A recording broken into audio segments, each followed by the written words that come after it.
দেখেন আমার বাচ্চারা, আমার এইখানে যারা শিক্ষার্থীরা, এরা সবাই আমরা শান্তিপূর্ণভাবে আন্দোলন করছিলাম। কেউ একজন এই যে পুলিশের যে জ্যাকেটগুলো আপনারা দেখেছেন আমি হস্তান্তর করেছি, ওগুলো আমার আন্দোলনের জায়গায় রেখে চলে গেছে, অথচ আমরা ছিলাম শান্তিপূর্ণ অবস্থায়। এখন উনারা এটা একটা, হ্যাঁ এই মাত্র কিছুক্ষণ আগে কেউ একজন এগুলো রেখে চলে গেছে, এবং আমার যেটা ধারণা ওরা এটা পুড়িয়ে দিয়ে বলতে চাইছিল আমার বাচ্চারা এগুলা পুড়িয়ে দিয়েছে। এবং যেমন মেট্রো রেলের জন্য উনারা কাঁদে না, এই পুলিশের ড্রেসের জন্য 2 দিন পর কাঁদতো, তারপর বলতো আমার বাচ্চারা এগুলো রাষ্ট্রীয় সম্পদ ধ্বংস করে। ঠিক আছে, আমরা রাষ্ট্রীয় সম্পদ ধ্বংস করার জন্য আসি নাই ভাই, রাষ্ট্র আমাদের, আমাদের টাকা, আমাদের ট্যাক্সের টাকাই হয়। অতএব রাষ্ট্রীয় একটা জ্যাকেট হোক বা একটা সুই হোক, ওইটার যত্ন আমার বাচ্চারা এবং আমরা নিতে চাই। আমাদের সম্পদ। মতিউর বেনজিরের মতো তো আমার বাচ্চারা টাকা বার করতেছে না, একটা জ্যাকেট পাইছে তা পর্যন্ত বলতেছে ম্যাডামকে ফেরত দিয়ে আসেন। আমাকে সাক্ষী নিয়ে কেন দিতে আসছে জানেন? কারণ ওদের হাতে দেখলে আপনারা তো মনে করবেন ওরা ছাত্রলীগ, ওরা অমুক দল তমুক দল, শিবির, রাজাকার ইত্যাদি।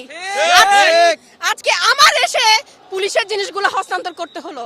এটা কোন ধরনের দেশ যেখানে ছাত্রদেরকে বিভিন্ন ট্যাগে বিভক্তিকরণের মাধ্যমে শিবির ট্যাগ দেওয়া হয়, ছাত্র নিঃশেষ চলছে। আমি এখন এই জ্যাকেটগুলা উনাদের হাতে দিলাম।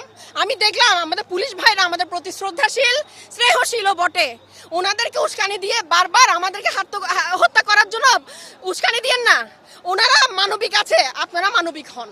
আমার বাচ্চারা শান্ত আছে, আমরা সুশৃঙ্খল আছি। আজকে আমরা রাস্তায় নেমেছি, নিজেদের দায়িত্ব পালন করছি, সাথে আমরা রাষ্ট্রকে সংস্কার করতে চাচ্ছি।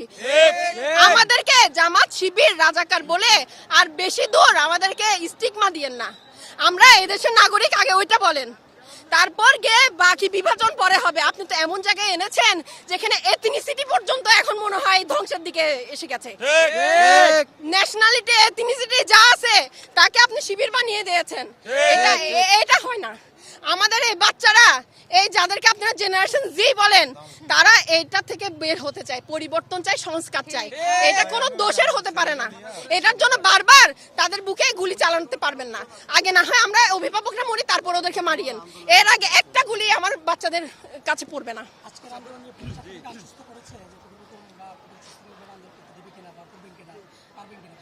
জি, পুলিশের সাথে আমার কথা হয়েছে, ওনারা খুব পজিটিভলি আমাদের সাথে কথা বলছেন। আমি ওনাদের মধ্যে কোনো অ্যাগ্রেসিভ অ্যাটিটিউড এখন পর্যন্ত পাইনি। কিন্তু একটা কথা বলি, ওপর থেকে পুলিশকে যখন বলা হয় তুমি কুকুরের মতো আচরণ করো, তখন তো ওরা করবে।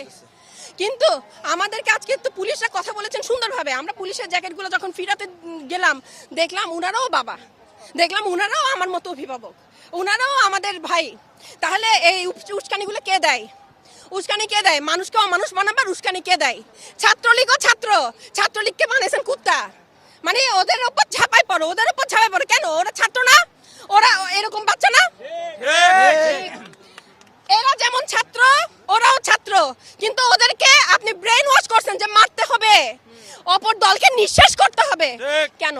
ওরা ভাই ভাই মিলেমিশে থাকবে, ফুটবল খেলবে, ক্রিকেট খেলবে, দেশকে পর্যটন খাতে আগায় নিয়ে যাবে, অর্থনীতিতে সমৃদ্ধি করবে।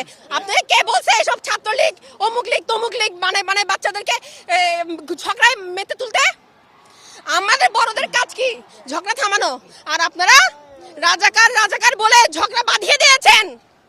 শব্দ উচ্চারণ করতে পারলে ভালো মতো শব্দ উচ্চারণ করবেন। এভাবে যুদ্ধ বাঁধানোর শব্দ আপনারা ক্ষমতায় বসে উচ্চারণ করবেন আর বাচ্চারা মারামারি করবে, এটা আমাদের সহ্য হয় না। আমরা বাসাতে বের হয়েছে এজন্য। কোটা পাওয়ার বয়স আমার আছে, অনেকের নাই, কিন্তু আমরা কেন বের হয়েছি? এই যে এদেরকে যে কোনো সময় আপনারা মেরে ফেলছেন, পাখির মতো মারছেন। কেন? নিরস্ত্র তো, ব্যাগের ভিতর কি আছে? কলম, খাতা, বই। ওইটাও সহ্য হয় না আপনাদের? এই কলম, খাতা, বই আলা বাচ্চাদেরকে আপনারা শিবির বানায় ফেলেন কি কারণে? কিসের এত আক্ষেপ? বুঝলাম তো, আমরা আমাদের দোষ, আমরা বাঙালি, এটাই তো। এটার জন্য আর কত শাস্তি দিবেন?